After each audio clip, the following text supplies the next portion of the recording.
Costing पे learning curve के concept को लेके हमारी डिस्कशन हो रही थी। कल हमने उस कॉन्सेप्ट की लर्निंग को कंप्लीट किया और कुछ प्रैक्टिस क्वेश्चन किए थे, क्वेश्चन नंबर 3 और 4। तो कोई इशू कल के क्वेश्चन से, किसी वर्किंग पे कोई आपको सपोर्ट गाइडेंस चाहिए, पूछिए।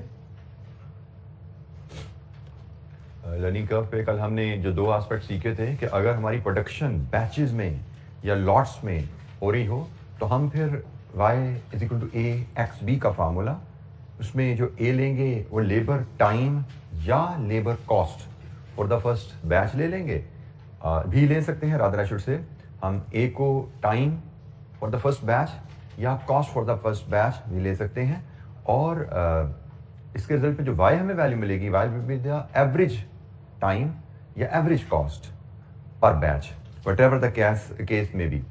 कोई सवाल? अच्छा, हमारे पास जो क्वेश्चन है नेक्स्ट वो है क्वेश्चन नंबर 5। ये अब कैफ लेवल का क्वेश्चन है, क्वेश्चन नंबर 5। तो इसको देखते हैं जी, कैफ में ये क्वेश्चन कैसा हमें दिया गया था।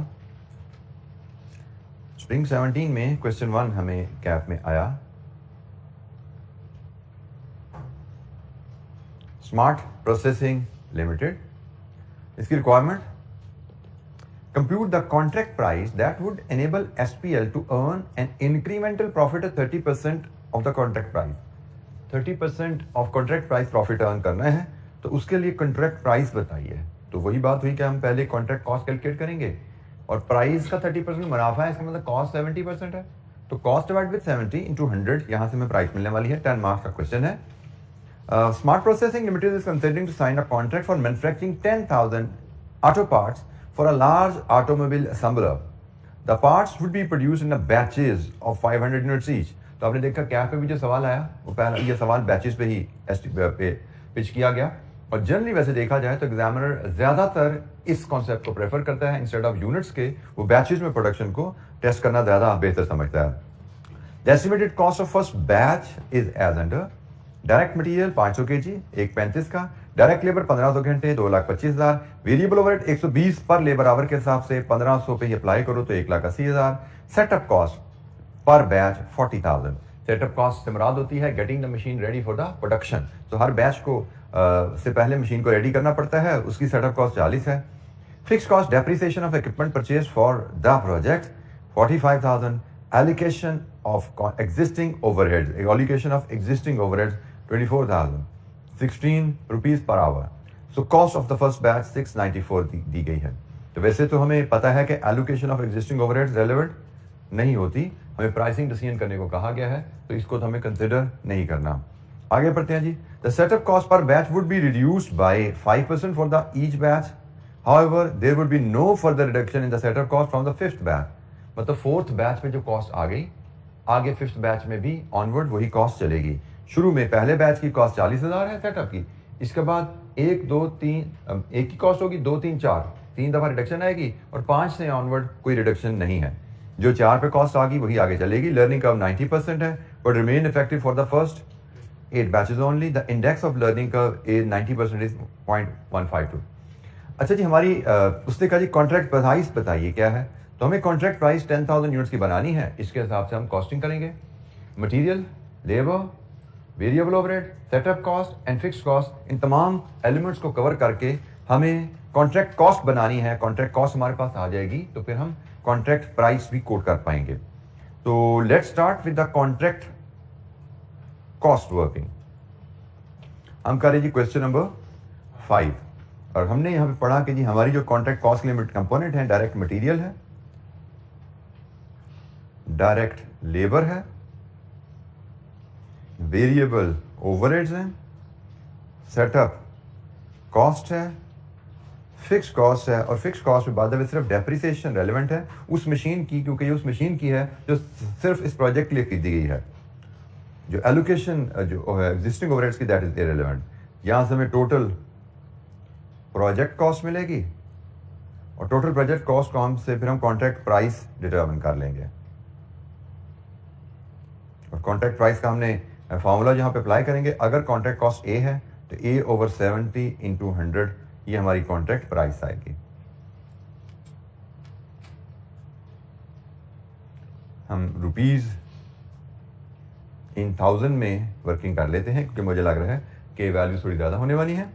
तो सबसे पहले हमने कहा था कल कि जब प्रोडक्शन बैचेस में हो रही है तो फिर हम 10,000 यूनिट की बात नहीं करेंगे, हम बैचेस की बात करेंगे। हमें कितने बैचेस बनाने हैं, तो नंबर ऑफ बैचेस रिक्वायर्ड जो हैं, नंबर ऑफ बैचेस जो रिक्वायर्ड है हमारे वो कितने हैं जी? 10,000 डिवाइडेड विद 500 वो हैं जी 20। लीजिए जी अब 20 बैचेस की कॉस्टिंग हम शुरू करते हैं। 20 बैचेस इंटू 135,000। मटीरियल कॉस्ट में तो कोई मसला नहीं है जी, रुपीज इन 1000 2.7 मिलियन ये मटीरियल कॉस्ट आ गई। लेबर कॉस्ट के लिए हमें लेबर आवर्स लेने पड़ेंगे और उसको मल्टीप्लाई कर देंगे लेबर का रेट। लेबर का रेट आ रहा है जी आपका 2,25,000 तकसीम 1500, ये लेबर का रेट। तो आवर्स हम ले आएंगे से वर्किंग 1 से। वेरिएबल ओवरहेड में भी लेबर आवर की बेसिस पे ही एब्जॉर्ब होने हैं इंटू 120। वेरिएबल ओवरहेड का रेट आ गया जी, उससे मल्टीप्लाई कर दिया। सेटअप कॉस्ट हम आसानी से यहीं पे कैलकुलेट कर सकते हैं कि हमारी 20 बैचेस की सेटअप कॉस्ट क्या होगी। पहले बैच की सेटअप कॉस्ट 40,000, दूसरे बैच की सेटअप कॉस्ट इससे 5% कम, तीसरे बैच की सेटअप कॉस्ट अनदर 5% कम, चौथे बैच की सेटअप कॉस्ट अनदर 5% कम। लीजिए जी 4 बैचेस की सेटअप कॉस्ट आपके सामने है, कोई दिक्कत इसमें? उसने कहा जी पहले बैच की 40 है, आगे हर बैच की 5% कम होती जाएगी, तो 0.95 स्क्वायर अनदर 0.95 रेस्ट पावर 3 हो गया। 4 बैचेस हो गए। उसने कहा जी ऑनवर्ड 5 से ऑनवर्ड फिर कमी नहीं है, तो इसका मतलब 1 2 3 तो ये है, बाकी कितने बचे? 17 बैचेस की कॉस्ट ये होने वाली है। एग्रीड? 3 बैचेस की कॉस्ट अलहदा है, बाकी 17 बैचेस की कॉस्ट यही होने वाली है, क्योंकि मैं कहा गया है इसके बाद इसमें कमी नहीं होनी। इसका मतलब इसके बाद ये कांस्टेंट रहना है, तो चौथे की भी, पांचवें की भी, छठे की भी सारी की सेम है।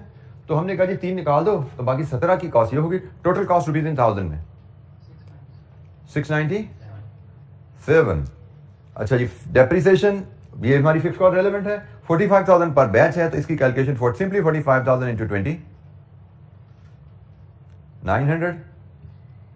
अब हमें सिर्फ लेबर आवर्स वर्कआउट करने हैं। फिर मैंने कहा कि जो वर्किंग थोड़ी सी लेंथी थी उसको मैंने होल्ड कर लिया, बाकी सब काम कर लिया। अब लेबर आवर निकालेंगे तो हमारा सवाल कंप्लीट हो जाता है। मैं फिर यहाँ पे कह दूं, अगर मैं लेबर आवर निकालने में नाकाम भी होता हूँ तो सवाल में मुझे लगता है मैं 10 में से 5-6 नंबर तो ले सकता हूँ आराम से। अगर मुझे लर्निंग कर्व का कॉन्सेप्ट नहीं भी आता तो भी मैं सवाल में आराम से 5-6 नंबर लेके आगे जा सकता हूँ, क्योंकि बाकी सब कॉन्सेप्ट मैंने नंबर ऑफ बैचेस बता दिए, मटेरियल कॉस्ट बता दी, सेटअप कॉस्ट निकाल दी, डेप्रिसिएशन का कॉन्सेप्ट दे दिया। इवन लेबर आवर में अज्यूम कर लूँ तो लेबर कॉस्ट और उसकी बेसिस पे ओवरहेड भी निकाल पाऊंगा मैं। सिर्फ लेबर आवर की कैलकुलेशन की गलती है मुझसे हो रही है, आवर्स नहीं मैंने अगर कैलकुलेट किए तो मुझे लगता है मैं स्टिल यहाँ से 5 नंबर आसानी से ले सकता हूँ सवाल अगर कंप्लीट करूंगा तो, क्योंकि आखिरी नंबर 1 नंबर इस कॉन्सेप्ट का भी तो है कि जो भी कॉस्ट निकाली उसकी बेसिस पे प्राइस कैसे निकालते हैं। तो अब जनाब हमें लेबर कॉस्ट की वर्किंग करनी है, बेसिकली लेबर आवर्स की वर्किंग करनी है हमें लेबर आवर्स पहले बैच के गिवन हैं, 20 बैचेस बनाने हैं, लर्निंग कर्व चलनी है कहां तक? 8 बैचेस तक। तो हम वर्किंग 1 पे जाते हैं जी। पहला स्टेप हमें 10,000 यूनिट्स या 20 बैचेस की लेबर कॉस्ट बनानी है। दूसरा स्टेप, ये 20 बैचेस हमारी प्रोडक्शन के पहले 20 बैचेस हैं या इससे पहले भी कुछ बना चुके हैं। In the absence of information we will assume ये पहले 20 बैचेस हैं, ये 1 से 20 तक के बैचेस हैं। In the absence of information we will assume कि ये पहले से 20 तक के बैचेस हैं। अब पहले से 20 तक बैचेस की लेबर कॉस्ट निकालना, लेबर टाइम निकालना। दूसरा सवाल, सर इसके बाद अगला सवाल, क्या 1 से 20 तक लर्निंग कर्व चलती रहेगी? Answer is no, learning curve तो रुक जाती है। तो लर्निंग कर्व रुकती है तो 2 टुकड़े कर दो, एक 1 से 8 और दूसरा 9 से 20। इन 2 टुकड़ों में हम लेबर टाइम कैलकुलेट करेंगे। अच्छा, जब हम एक वर्किंग बनाते हैं, अब थोड़ी सी स्मार्ट वर्किंग में प्रेजेंट करता हूं। कल तक मैंने थोड़ा सा एक स्टेप में और बीच में से सेव कर सकता हूं। ठीक है जी, मैं से वर्किंग 1 बनाता हूं। वर्किंग 1 में वर्किंग 1.1, वर्किंग 1 तो ऑलरेडी हम ये कर रहे हैं। वर्किंग 1.1, वर्किंग 1 में सबसे पहले मैं total labour hours for 8 batches लूंगा। फिर इसी वर्किंग में मैं लेस कर दूंगा total labour hours for 7 batches, तो मुझे मिल जाएंगे labour hours for 8th batch, यही है ना।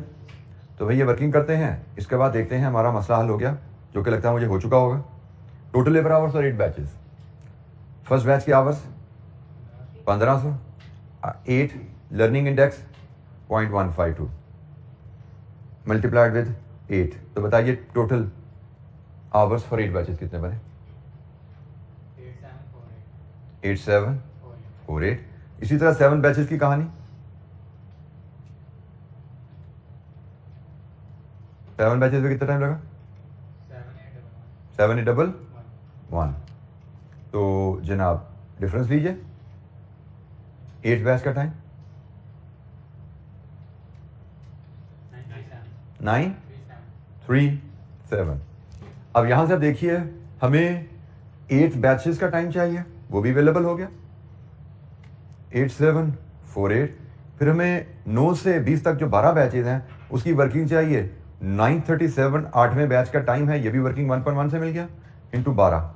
तो जनाब देख लीजिए अगले 12 बैचेस का टाइम 937 इंटू 12 डबल 244। लीजिए जी यहां से सामने लीजिए, ये आपके टोटल 20 बैचेस का टाइम हो गया।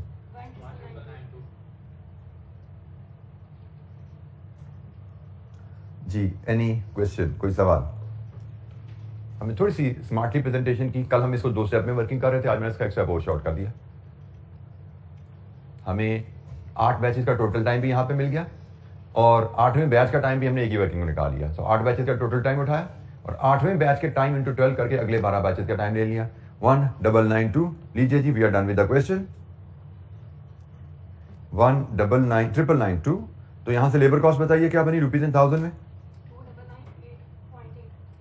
2999 कर दीजिए जी, रुपीज राउंड ऑफ कर दीजिए। और इसी तरह 1992 को 120 से मल्टीप्लाई कीजिए, ओवरहेड्स आएंगे 2399। लीजिए जी टोटल कॉस्ट क्या बनी?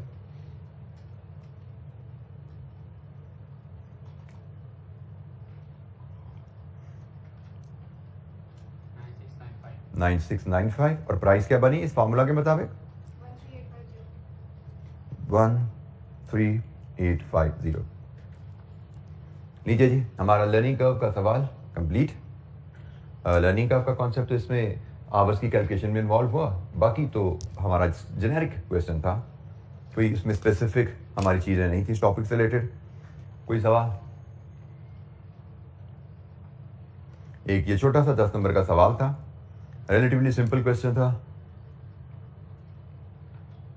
कैफ लेवल पे जो हमें टेस्ट किया गया।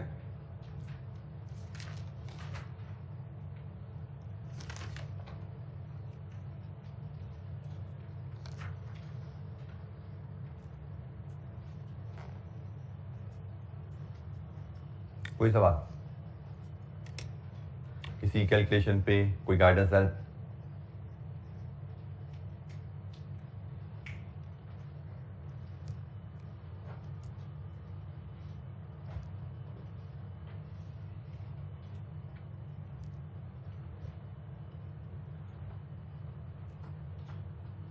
अच्छा नेक्स्ट क्वेश्चन देखते हैं फिर, क्वेश्चन 6। क्वेश्चन 5 के मुकाबले में थोड़ा सा लेंथी क्वेश्चन है, इसकी बॉडी थोड़ी ज़्यादा है, नंबर तो सिर्फ 2 ही ज़्यादा हैं, लेकिन कहानी थोड़ी तवील है क्वेश्चन 5 के मुकाबले में। Dell limited manufactures radiators for car manufacturers in normal operations about 200,000 units are sold per annum at an average selling price of 15,000 per unit. Manufacturing process is carried out by 500 highly skilled laborers who work on average 180,000 per month at 250 per hour. Raw material cost is 3,000 per unit. Annual factory overheads are estimated at 540 million. Variable overheads are 150% of direct labor cost. ये जी company की existing operation की कहानी आ गई, company currently क्या कर रही है। Dell had received an offer from TRU Limited to manufacture 4,000 units of radiators of trucks. Normally car के रेडिएटर बना के 15,000 पे बेचता है, अब ट्रक के रेडिएटर्स का ऑर्डर आया जिसकी प्राइस थी 50,000 per unit. Dell had expected to earn significantly high margin on this order and had planned to stop normal production for this purpose. Margin ज्यादा थे, उसने कहा जी नॉर्मल प्रोडक्शन रोक के आके बेचना है हमने.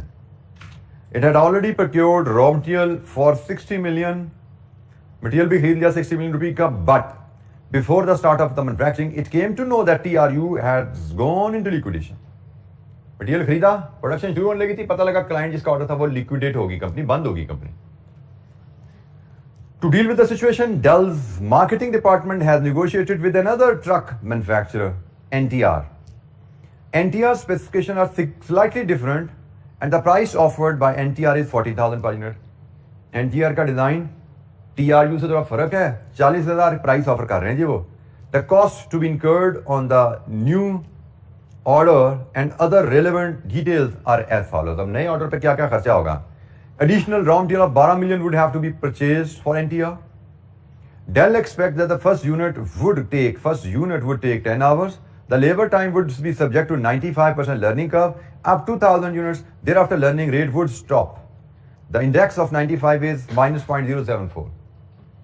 Variable overhead would be to 40% of the labor cost. Fixed overhead would be applied at 40 rupees per labor hour. Total cost for preparing the plant for NTR's order and resetting it to the normal production would be 4 million. Plant को ready करना NTR के order के लिए और दोबारा normal production में वापस ले जाना, सेटिंग चेंज करके 4 million it will cost. If the order of NTR is not accepted, अगर ये ऑर्डर नहीं लेते, रॉ मटेरियल जब हमने 60 मिलियन का खरीदा था NTR के लिए, हमने TRU के लिए हमने TRU के लिए आपको बताया गया था 60 मिलियन का मटेरियल ऑलरेडी खरीदा हुआ है. अभी तो कह रहे हैं अगर NTR का ऑर्डर ले ले तो ये इस्तेमाल हो जाएगा, बल्कि और भी खरीदना पड़ेगा, लेकिन अगर हम ऑर्डर एक्सेप्ट नहीं करते तो raw material of 60 million already procured would have to be sold at 70% of direct cost of their cost. However, raw material worth 10 million, इसमें से 10 million का can be utilized in the car's radiators after slight alteration at a cost of 1 million. 10 million का जो है वो use हो सकेगा car radiators में, लेकिन थोड़ी सी मॉडिफिकेशन के बाद. The altered raw material can produce 30% components of 10,000 cars. ये जो 10 मिलियन के रॉ मटेरियल को आप आल्टर करोगे, इतना खर्चा लगा के इसको आप यूज कर सकते हैं कितने गाड़ियों के रेडिएटर की जगह? 10,000 गाड़ियों के 30% मटेरियल की जगह. 10,000 गाड़ियों के 30% मटेरियल की जगह. इसको कैसे यूज करने, कैसे अप्लाई करने, इसमें बात करेंगे. हमसे पूछा क्या जा रहा है, determine whether DL may accept the order for NTR. NTR से हम ऑर्डर एक्सेप्ट करें या ना करें. तो कॉन्सेप्ट नहायत सिंपल रहेगा. हम NTR के रेवेन्यू को relevant cost of the order उससे कंपेयर करेंगे. रेलेवेंट कॉस्ट ऑफ ऑर्डर, कितने यूनिट्स का ऑर्डर है जी? NTR ने कितने यूनिट्स का ऑर्डर दिया? TRU ने 4 दिया था, हम समझते हैं ये भी 4 ही है. निगोशिएट विद टकरा है, specific slide price of assume यहाँ पर फिर ये केस बनता है कि भाई इन्होंने भी 4,000 का दिया है. ठीक है, तो हमें इस ऑर्डर का P&L थोड़ा सा बनाना है.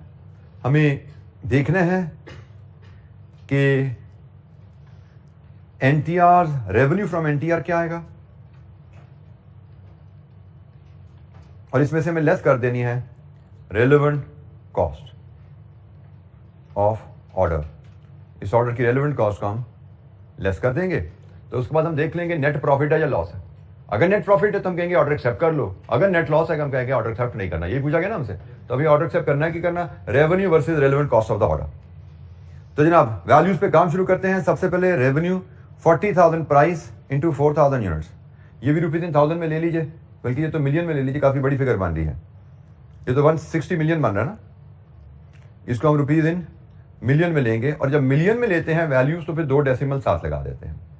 जब हम वैल्यूज रुपीज में ले रहे थे कोई डेसिमल नहीं लगाए, जब वैल्यूज 1000 में ले रहे थे फिर भी डेसिमल नहीं लगाए, लेकिन जब मिलियन में ले रहे हैं तो गाइडलाइन है 2 डेसिमल में फिगर लिखा करो, क्योंकि मिलियन काफी बड़ी फिगर होती है, इसके साथ 2 डेसिमल लगाने बेहतर है. तो ये जी आ गया रेवेन्यू फ्रॉम NTR. इसके बाद हमारे पास जो कंपोनेंट्स हैं, एक रॉ मटेरियल है. हम कंपोनेंट्स अगर आइडेंटिफाई करें, raw material, labour, variable overheads और प्रिपरेशन ऑफ द प्लांट, वैसे तो इसने फिक्स कॉस्ट का भी जिक्र किया है जो कि यकीनन इररिलेवेंट है, फिलहाल लिस्ट में मैंने डाल दी। और क्या है, एक पॉइंट जो आपको पिक करना है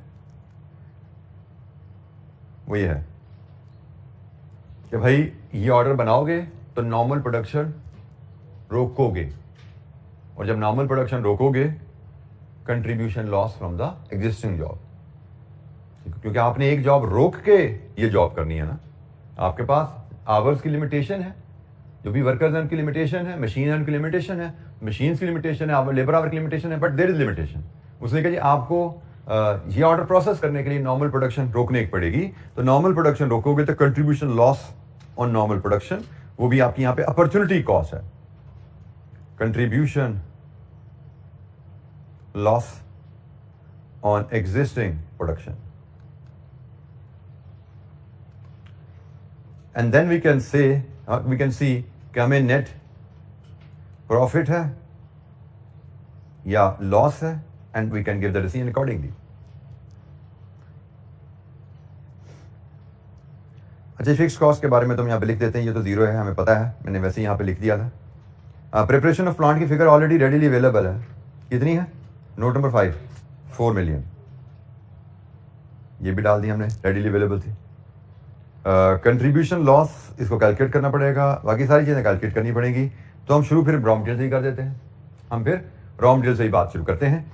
रॉ मटेरियल में 2 कंपोनेंट है, एक तो आपने एडिशनल खरीदना है इस ऑर्डर के लिए, तो जो तो खरीदना है cost of purchase is relevant, जो तो खरीदना है वहां पे तो cost of purchase is relevant, और जो खरीदना नहीं है, इन हैंड है, उसकी कहानी थोड़ी सी याद करानी पड़ेगी आपको, मुझे लगता है। जो एग्जिस्टिंग है, ऑलरेडी खरीद चुके हैं, उसकी कहानी क्या थी, when the material is in stock, is it in regular use? No. Does it have an alternative use? Yes. Partially yes, सारे का रेगुलर यूज नहीं है, पार्शली का यस। तो जिसका रेगुलर यूज नहीं है उसकी रेलेवेंट कॉस्ट स्क्रैप वैल्यू, तो जनाब जिसका रेगुलर यूज नहीं है वो है 50 मिलियन, ऐसा ही है, 50 मिलियन का रेगुलर यूज नहीं है, इसकी रेलेवेंट कॉस्ट स्क्रैप वैल्यू, यही है जी।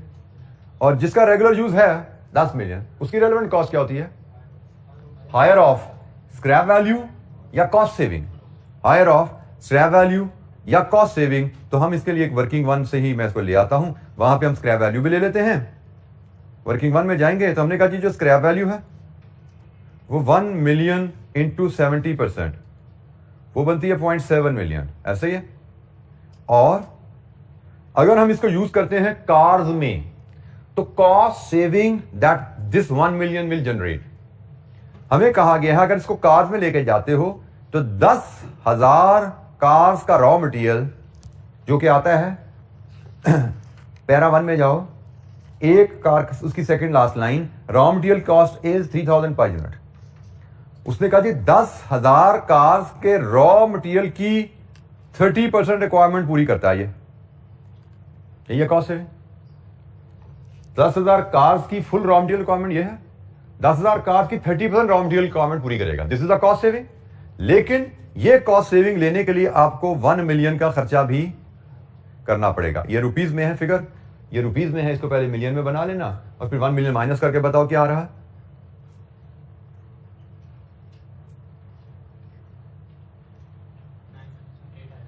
सॉरी माय मिस्टेक यहां बेटा, ये 10 मिलियन था, 1 मिलियन नहीं था, ये 10 मिलियन था, हमने 50 मिलियन ऊपर ले लिया, हमने 60 में से 50 इधर ले लिया था, टोटल 60 मिलियन का खरीदा था, ये 10 मिलियन है, 10 मिलियन का मतलब ये 7 मिलियन आ रहा है जी।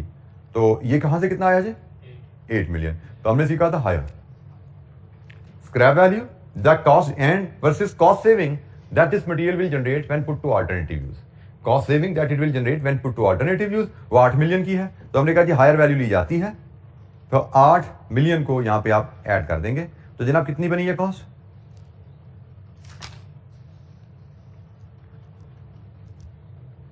43 मिलियन, ये रेलेवेंट कॉस्ट ऑफ मटेरियल होगी।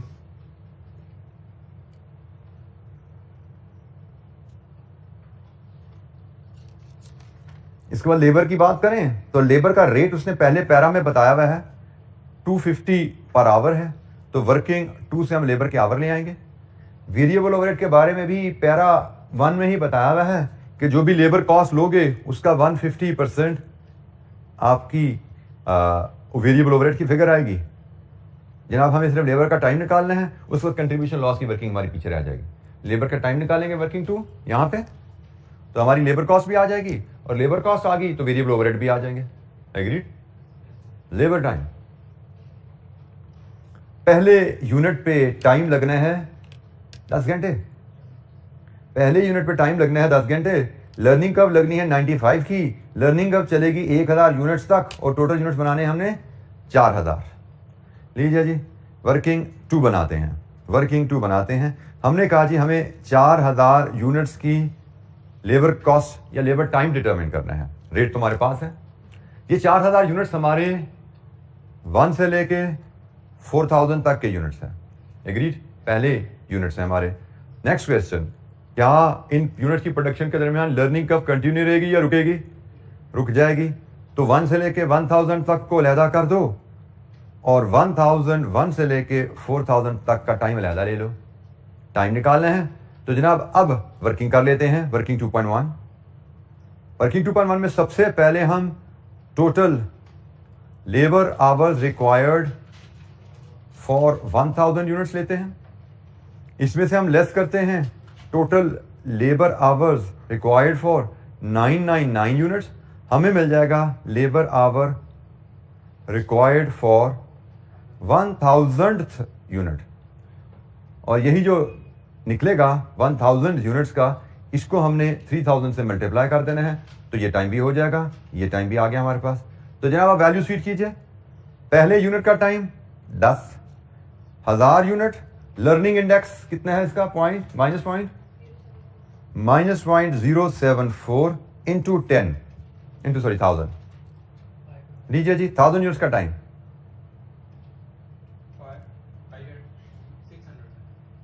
58,600 50 600। बेटा कुछ दोबारा चेक करो। 599 599.7 तो 600 5998 5998 ये कह रहे हो? तो मुझे यही हजम नहीं आ रहा था, 600 कह रहा था, मुझे समझ नहीं आ रही है 600 कैसे कह रहा है। बेटा मैंने आपको पहले भी कहा अकल को साथ हाजिर रखा करो। ये 10 आवर पर यूनिट है। अगर लर्निंग कर्व नहीं है तो 10 इंटू 1000 10,000 घंटे बन रहे हैं, तो लर्निंग कर्व इतनी भी मौजदाना नहीं होती कि 600 पे आ जाओगे आप। ठीक है, थोड़ा सा अलर्ट रहा करो, दिमाग को हाजिर रखा करो कि भाई कैलकुलेटर ने फिगर दी है, पढ़ने में दिक्कत हो रही है या हमने कोई पंच करते में गलती कर दी। थोड़ा सा दिमाग को इस्तेमाल करते रहा करो। 10 इंटू 1000 10,000 बन रहा है, तो लर्निंग का इफेक्ट कुछ ही होगा ना भाई, 2-4,000 नीचे आ जाएंगे, कोई 400-600 पे तो नहीं आ जाएंगे। अच्छा जी, यही वर्किंग 99 के लिए, 999 के लिए जी कितना बना टाइम? 5992। तो ये बचे जनाब 6 घंटे। तो 1 से लेके 1000 तक के लेबर आवर्स हो गए वर्किंग 2.1 से 598 और 6 इंटू 3000 18,000। टोटल हो गया कितना?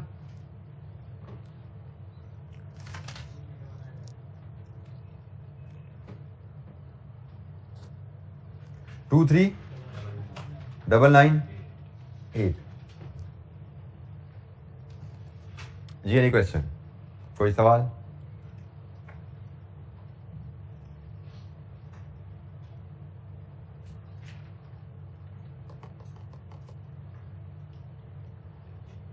लेबर आवर्स हमारे पास आ गए 23,998। तो जनाब यहां पे फीड करेंगे लेबर आवर 23,998 इंटू 250। कितने रुपये मिलियन में बोलिए? 6 मिलियन 6.00, 2 डेसिमल तक जाते हैं ना हम, तो 6.00। और ओवरहेड्स 6 मिलियन का 150%, इट इज 9 मिलियन।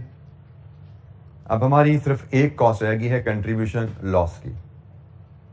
हमें कंट्रीब्यूशन की लॉस की फिगर को वर्कआउट करने हैं, और फिर हम यहाँ पे नेट प्रॉफिट या लॉस डिटरमिन कर पाएंगे।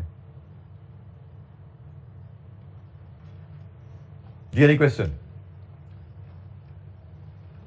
कंट्रीब्यूशन लॉस हमारा कितना आएगा ये डिपेंड करेगा हम कितने यूनिट्स नहीं बेच पाएंगे और उनका कंट्रीब्यूशन पर यूनिट क्या है। हमें 2 वर्किंग बनानी पड़ेगी, एक वर्किंग 3 यूनिट लॉस और एक working 4 contribution per unit, unit loss and contribution per unit. तो वर्किंग 4 में वर्किंग 3 हम पहले बनाते हैं यूनिट लॉस। यूनिट लॉस की वर्किंग कि हम कितने यूनिट्स नॉर्मल रेडिएटर के नहीं बेच पाएंगे, वो डिपेंड करता है कि इन रेडिएटर का के लिए हम कितना टाइम इस्तेमाल कर लेते हैं। ऐसे ही हमने इन रेडिएटर्स के लिए कितना टाइम इस्तेमाल कर लिया, जितना टाइम यहां इस्तेमाल हुआ उतने टाइम वो प्रोडक्शन बंद रही ना भाई। तो जितना टाइम यहां इस्तेमाल हुआ उतने टाइम वो प्रोडक्शन बंद रही, और इस टाइम में कितने यूनिट बन जाने थे कारों के रेडिएटर के। तो हमारी जो वर्किंग 3 बनेगी वो होगी जनाब units of car radiators lost. Units of car radiators lost जो होंगे वो होंगे आपके hours required for NTR order divided with hour per unit required for car radiator. यही कहानी है जी। हमारे कितने आवर्स एनटीआर के ऑर्डर में यूज हो गए 23998, और पर यूनिट कितना टाइम लगता है कार रेडिएटर में, उससे डिवाइड कर दो तो आपको पता लग जाएगा इस टाइम में कितने कार रेडिएटर बन जाने थे। पर यूनिट कितना टाइम लगता है पहले पैरा में ही आपको इंफॉर्मेशन दी गई है।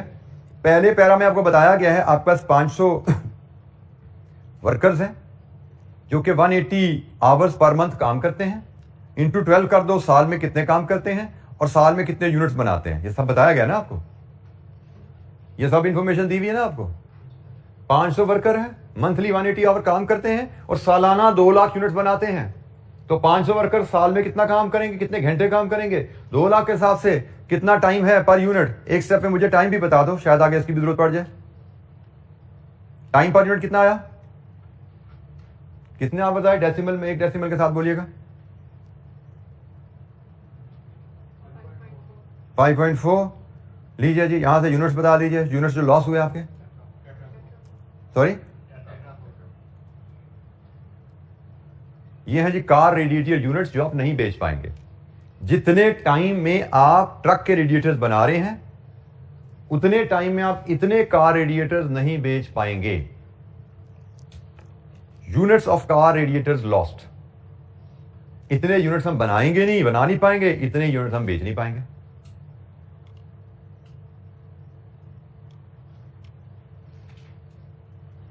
यूनिट्स जो हम नहीं बेच पाएंगे अपॉर्चुनिटी कॉस्ट की कैलकुलेशन में। अब कंट्रीब्यूशन लॉस वर्किंग 4, हमारा कार रेडिएटर का कंट्रीब्यूशन पर यूनिट क्या है, उसके लिए लीजिए प्राइस इसकी पैरा 1 में ही सब कुछ गिवन है। प्राइस है इसकी 15,000, इसमें से वेरिएबल कॉस्ट लेस कर दीजिए। वेरिएबल कॉस्ट में एक मटेरियल है, कार रेडिएटर का मटेरियल 3000 का है। इसके बाद इसमें क्या जी, लेबर की हमें जरूरत पड़ गई ना 5.4 की। 5.4 आवर्स है और आवरली रेट क्या है 250, कितना बना 1350। और फिर वेरिएबल ओवरहेड्स हैं जो कि लेबर का 150% है, कितने बने 2025। दैट्स इट, ये सारी वेरिएबल कॉस्ट है। यहां से कंट्रीब्यूशन पर यूनिट बता दीजिए कार रेडिएटर का क्या आता है जी, 8625। ये कार रेडिएटर का कंट्रीब्यूशन पर यूनिट है। इतने यूनिट्स आप कार रेडिएटर के नहीं बना पाओगे और ये है उनका contribution per unit 8625। Simple calculation para 1 में सारा डाटा दिया था, उसको लेके हमने इसको डेवलप किया। 8625, ये जी 8625 रुपीज इन मिलियन में बता दीजिए कि कितना कंट्रीब्यूशन लॉस बना आपका 38.33। लीजिए जी, अब देख लीजिए यहां से ऊपर से रेवेन्यू से शुरू हो जाइए और सारी कॉस्ट लेस करते जाइए 160 और सारी कॉस्ट लेस करके बताइए व्हाट इज योर डिसीजन। क्या हमें प्रॉफिट यहां पे आ रहा है, क्या हमें ये ऑर्डर एक्सेप्ट करना चाहिए। What is the next net figure 47 47.67 million का प्रॉफिट है। इसका मतलब we should accept NTR's order.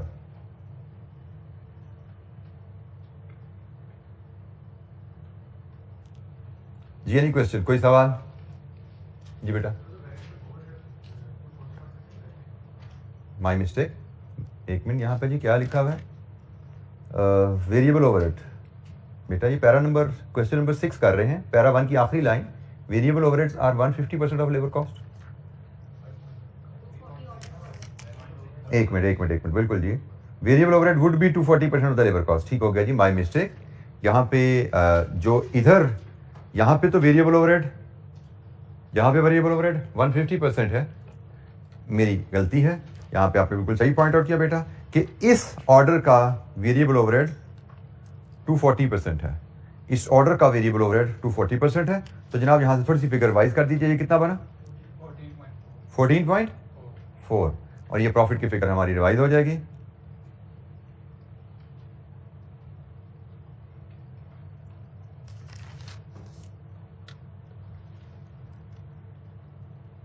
Ji 160 revenue में से तमाम कॉस्ट लेस करें, 42.27, ये हमारा प्रॉफिट है जी। Decision is the same. अब ये देखिए, अब थोड़ा सा हमने क्वेश्चन को, चूंकि मैंने भी आपके सामने एक बार पढ़ा था ना, मुझे एक ही वेरिएबल ओवरहेड मेरे दिमाग में रह गया। लेकिन जो मैं आपसे बार बार कहता हूँ, एग्जाम में आपको बार बार पढ़ना है। मेरे दिन में नॉलेज रिफ्रेश नहीं था, मुझसे स्किप हो गया। एक दफ़ा 2 दफ़ा पढ़ने में यही गलती होती है, इसलिए आपको कहा जाता है 3 दफ़ा पढ़ लिया करो। अब ये गलती, चूंकि 2 वेरिएबल ओवरहेड रेट दिए थे, मेरे दिन में 150 स्टिक हो गया कि भाई 150% है जो रेट, दूसरा 240 वाला मिस आउट हो गया मुझसे, मेरे ध्यान में ही नहीं रहा, पिक ही नहीं हुआ मुझे कि 2 रेट्स भी बनते हैं वेरिएबल ओवरहेड के। तो इस तरह की गलतियां होती हैं जो अगर आप क्वेश्चन को 3 दफ़ा नहीं पढ़े होगे तो आपसे हो जाएंगी। जी एनी क्वेश्चन, कोई सवाल? वर्किंग चाहिए? कौन सी वर्किंग?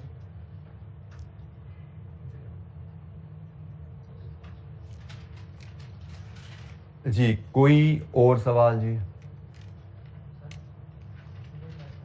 जी बेटा, ये 5.4, ये बेटा पहले पैरा में उसने आपको बताया हुआ है कि आपकी 500 वर्कर्स की टीम है जो मंथली 180 आवर्स काम करते हैं और साल में 2 लाख यूनिट बनाते हैं। तो यहां से हमने निकाल लिया पर यूनिट कितना लगेगा। 500 वर्कर्स मंथली 180 काम करते हैं तो साल में कितने घंटे काम करते हैं, इंटू 12 कर दिया।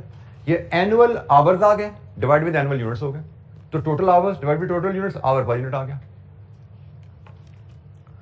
जी कोई और सवाल?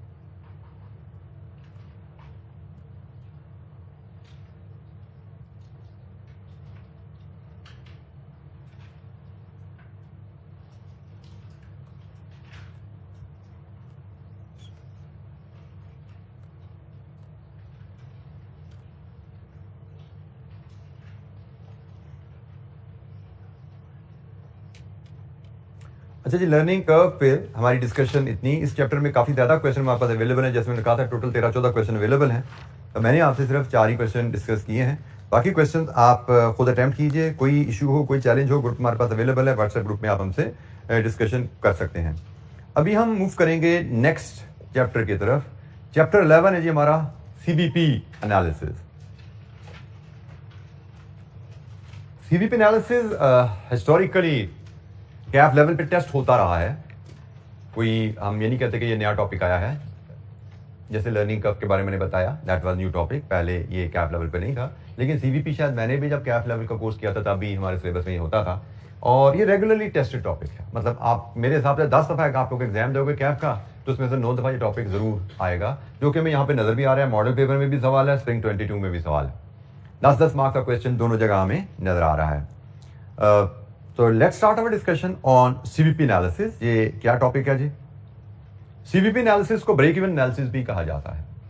सीवीपी एनालिसिस को ब्रेक इवन एनालिसिस भी कहा जाता है। ब्रेक इवन पॉइंट से जनरली हम लोग फेमिलियर होते हैं। क्या होता है break even point? No profit no loss, in other words it is a point where total revenue is equal to total cost. तभी आपका जीरो प्रॉफिट आता है, क्योंकि रेवेन्यू माइनस कॉस्ट आपका प्रॉफिट होता है, और ब्रेक इवन होता है वो पॉइंट जहां पे प्रॉफिट जीरो है। तो प्रॉफिट जीरो कब होगा? जब revenue minus cost is equal to zero. जब revenue minus cost is equal to zero, इसका मतलब revenue is equal to cost. तो यह है जी ब्रेक इवन की डेफिनेशन। ब्रेक इवन पॉइंट क्या है वो हमने समझ लिया, और अब हम सीवीपी एनालिसिस का मतलब समझते हैं। CVP stand for cost volume profit. CVP stand for cost volume profit analysis, abbreviate करके हम इसको सीवीपी एनालिसिस कहते हैं। सीवीपी एनालिसिस में हम पढ़ते क्या हैं कि अगर वॉल्यूम में इजाफा हो या वॉल्यूम में कमी हो तो इसका इंपैक्ट कॉस्ट पे क्या आता है, इसका इंपैक्ट प्रॉफिट पे क्या आता है। वॉल्यूम में इजाफा हो, वॉल्यूम में कमी हो, उसका इंपैक्ट कॉस्ट पे, उसका इंपैक्ट प्रॉफिट पे क्या है, इसको सीवीपी एनालिसिस कहा जाता है। वॉल्यूम मतलब यूनिट्स कम बेचे, यूनिट्स ज्यादा बेचे। तो यूनिट्स में कम बेचने में, यूनिट्स ज्यादा बेचने से आपकी कॉस्ट पे क्या इंपैक्ट पड़ता है, यूनिट्स कम ज्यादा बेचने से आपके प्रॉफिट पे क्या इंपैक्ट पड़ता है। How change in volume impacts your cost and profits, this is what we learn in CVP analysis. Just like all other decision making tool, ये भी एक डिसीजन मेकिंग टूल ही है जो हम पढ़ने जा रहे हैं। ये भी स्ट्रिक्टली मार्जिनल कॉस्टिंग प्रिंसिपल पे बेस्ड है, स्ट्रिक्टली मार्जिनल कॉस्टिंग प्रिंसिपल पे बेस्ड है। मार्जिनल कॉस्टिंग की जब हम बात करते हैं तो हमारे दिन में ये मार्जिनल कॉस्टिंग से रिलेटेड कुछ असम्पशंस आनी चाहिए। जब हमने मार्जिनल कॉस्टिंग का चैप्टर पढ़ा था, ये तकरीबन सारी बातें हमने वहां पे डिस्कस की थी। मार्जिनल कॉस्टिंग का सिस्टम अज्यूम करता है कॉस्ट या फिक्स्ड होगी या वेरिएबल होगी। वेरिएबल कॉस्ट पर यूनिट हमेशा कांस्टेंट रहेगी, फिक्स्ड कॉस्ट टोटल हमेशा कांस्टेंट रहेगी। Fixed cost are would normally remain unchanged at all levels। Contribution per unit constant रहता है, sale price per unit constant रहती है। Profits are maximised by maximising total contribution. ये सारी बातें तकरीबन हमने की हुई हैं, इनमें कोई नई बात नहीं है।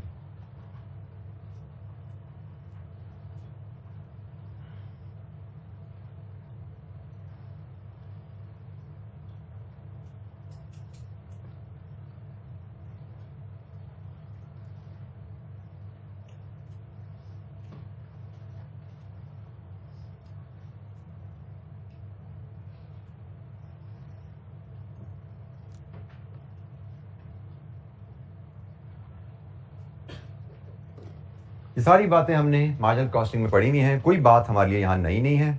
और ये कुछ बेसिक सी है, ये भी हमने पढ़ी हुई है। Contribution is equal to sales minus variable cost, profit is equal to contribution minus fixed cost and at break even. ये पॉइंट जरा थोड़ा सा आपको सीखना पड़ेगा। ये बड़ा ही आसान, बड़ा ही सिंपल और बड़ा ही अहम पॉइंट है। हमने कहा था कि भाई प्रॉफिट आता है मार्जिनल कॉस्टिंग में contribution minus fixed cost equal to profit. इस पर कोई हमारा खिलाफ नहीं, हम पहले पढ़ चुके हैं। और हमने कहा है कि ब्रेक इवन में प्रॉफिट जीरो होता है। जब प्रॉफिट जीरो है इस इक्वेशन में तो फिर ये बात बन गई ना। और ये सबसे अहम कॉन्सेप्ट है। बहुत से हमारे सीवीपी एनालिसिस के क्वेश्चन आएंगे जिनमें ये इतना सिंपल कॉन्सेप्ट यूज हो रहा होगा, लेकिन आपका दिमाग इसको पिक नहीं कर रहा होता। आप देख सकते हैं कितना सिंपल कॉन्सेप्ट है। एट ब्रेक इवन हमें पता है contribution minus fixed cost equal to zero, यही ब्रेक इवन है ना। At break even contribution minus fixed cost will be zero, क्योंकि प्रॉफिट जीरो है। तो जब contribution minus fixed cost zero हो रहा है, इसका मतलब at break even contribution is equal to fixed cost. ये मैं फिर बता रहा हूं कि ये बहुत अहम कॉन्सेप्ट है। इसका तावीज बना के लटका लेना अपने सामने दीवार पे, उठते बैठते इसको देखते रहना। कहीं पे भी फंसोगे ना सीवीपी एनालिसिस के सवाल में, उसका हल इस तरीके से निकलना है। इसको देखना, खुद दिमाग आपका कहेगा हाँ भाई ये लगने वाला है। कहीं फंसो सीवीपी एनालिसिस क्वेश्चन में, 90% चांस है कि इस कुलिये से आपका मसला हल हो जाएगा। बाकी और भी बड़े फार्मूला हम पढ़ेंगे, लेकिन 90% चांस है कि आप फंसे हुए हो, इस फार्मूला से आपका मसला हल होने वाला है।